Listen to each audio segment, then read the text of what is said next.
नमस्कार, 4 बार टाइम्स में आपका स्वागत है। चलते हैं अगली खबर की ओर। आपको बताते चले कि वैश्विक फैटी लिवर दिवस पर जागरूकता और रोकथाम को बढ़ावा देने के लिए Kanpur medical centre private limited द्वारा प्रेस कॉन्फ्रेंस की गई, जिसमें डॉक्टर गौरव चावला ने बताया कि ग्लोबल फैटी लिवर दिवस के अवसर पर हम फैटी लिवर रोग के बारे में जागरूकता बढ़ाने का यह अवसर लेते हैं।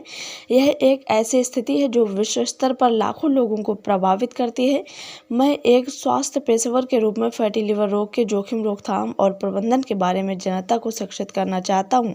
फैटी लिवर के बारे में जानकारी देते हुए उन्होंने बताया कि फैटी लिवर रोग तब होता है जब लिवर की कोशिकाओं में अतिरिक्त वसा जमा हो जाती है।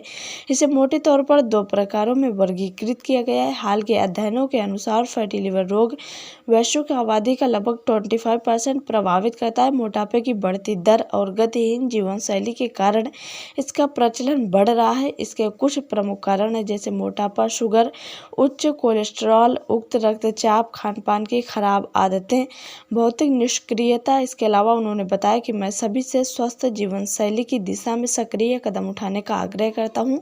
जानकारी पूर्ण विकल्प चुनकर हम फैटी लिवर रोग के बोझ को कम कर सकते हैं। मीडिया से बातचीत में डॉक्टर्स ने क्या कुछ कहा, ये आपको सुनाते हैं। लिवर डे है, जिसमें हमने फैटी लिवर के बारे में अवेयरनेस बढ़ाने के लिए ये कॉन्फ्रेंस की है। एक तो इस बीमारी का नाम ही बदल गया है। इसको अब फैटी लिवर सिर्फ नहीं, इसको मेटाबॉलिज्म की प्रॉब्लम को दे दिया गया है, metabolic dysfunction associated steatotic liver disease. आंकड़े सर क्या कह रहे हैं कि हिंदुस्तान में कितना लोग इस बीमारी से ग्रसित हुए? मतलब ये, अब मैं कहता हूँ, ये एपिडेमिक है। मतलब हर दूसरा इंसान, समझ लो, हर दूसरा इंसान को फैटी लिवर की प्रॉब्लम रहेगी। इसमें क्या महिलाओं में कितनी परसेंट? क्योंकि हमारा देखो, महिलाओं को भी है, महिलाई और पुरुष में ज़्यादा फर्क नहीं देखा गया है। दोनों ही प्रोन है इस बीमारी के लिए। हम लोग का देखो खान पान क्या होता है। ज़्यादातर हम लोग जो खाते हैं हिंदुस्तान में, कार्बोहाइड्रेट्स खाते हैं और फैट खाते हैं। कार्बोहाइड्रेट हर में हम लोग आलू खाते हैं, चावल खाते हैं, रोटी खाते हैं। इसके बिना हम लोग को सिर्फ घास फूस दी जाए तो नहीं खाते, हरी सब्जियां सिर्फ दी जाए तो नहीं खाते हैं। हमारी डाइट्स में थोड़ा सा सॉल्ट भी ज़्यादा होता है, चटपटी भी होती है, लेकिन मेन हमारी डाइट्स में कार्ब्स ज़्यादा है, फैट भी है अच्छा खासा। तो इसीलिए है, अगर हम प्रोटीन पे शिफ्ट हो जाए, फैट थोड़ा सही रखे और कार्ब्स कम कर दे और वेट को नियंत्रण में कर दे तो बहुत अच्छा रहेगा। रहता है, कोलेस्ट्रॉल बढ़ने का चांस रहता है। तो ये एक स्पेक्ट्रम ऑफ डिजीज़ है, केवल एक टिप ऑफ आइसबर्ग है, जिससे कि बाकी चीज़ें भी प्रभावित होती हैं। तो आगे चल के ये सारी चीज़ें मिल के हार्ट पे असर डालती हैं, जिससे कि हार्ट की बीमारी होने का चांस रहता है। मेजर ये क्यों हो रहा है, ये हमारी लाइफस्टाइल डिजीज़ है।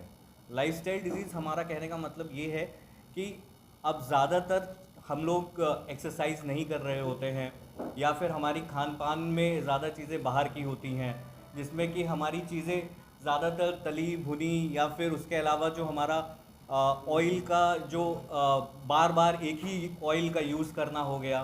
तो ये सारी चीज़ों से हमारा डिपोजिशन ऑफ फैट और मेटाबॉलिज्म चेंज होता है, जो कि हमको इसको आगे आगे चल के अभी नहीं पता चलेगा, क्योंकि अभी हमारी बॉडी यंग है, तो हमारी बॉडी उसको रिकवर कर ले रही है। बट एक पॉइंट ऐसा आएगा कि जब सारी चीज़ें एक साथ होने लगेंगी तब दिक्कत होगी, जैसे कि बीपी का बढ़ना हो गया। बचाव के लिए हमें अपनी डाइट में चेंज करना है। डाइट में कैसे चेंज करना है, हमें मोस्टली प्रोटीन की तरफ ज़्यादा जाना है, कार्बोहाइड्रेट की तरफ कम जाना है।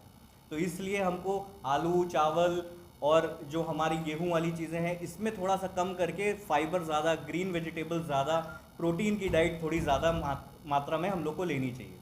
तो ये एक मेन है। सेकेंड चीज़ है कि हमें व्यायाम करना चाहिए, क्योंकि हमें अगर 45 minutes per day for 5 days in a week अगर हम कर रहे हैं, तो हमारी बॉडी जो अत्यधिक ग्लूकोज और अत्यधिक फैट हमारी बॉडी में है, वो मसल के द्वारा यूटिलाइज हो जाता है और उसके बाद हमें इसकी चांस कम हो जाती है।